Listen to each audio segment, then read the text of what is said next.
This afternoon, the Greenwood community in shock and mourning after a gunman opened fire at the mall Sunday afternoon.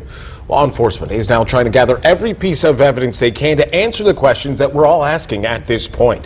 Thanks for joining us this afternoon. I'm Nick McGill. And I'm Birshel Edmay. We start our team coverage this afternoon with what we know right now. Russ McQuaid is standing by with the gunman's identity and the timeline he set for killing innocent people.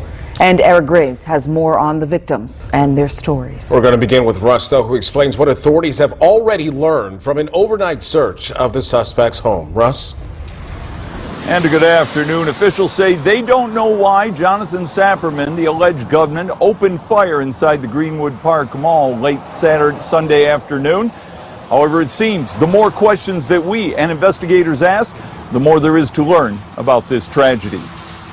This is the photograph of the 20-year-old Greenwood man who police say caused such havoc when he opened up on a food court full of shoppers inside of Greenwood Park Mall last night, leaving 3 victims, including a husband and wife, dead and 2 other people wounded.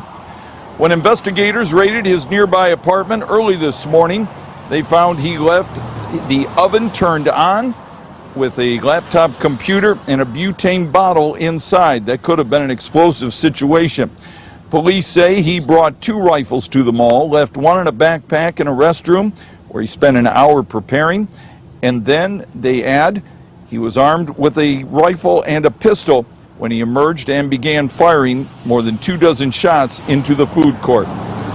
Officials say Sapperman quit his warehouse job in May, has been told by the family that he was being evicted from his apartment and didn't have a car, so he presumably walked to the mall from his nearby apartment. Right now we have no motive. His family members that we spoke to, they were just as surprised as everyone else was. They said there were no indicators that he was violent or unstable.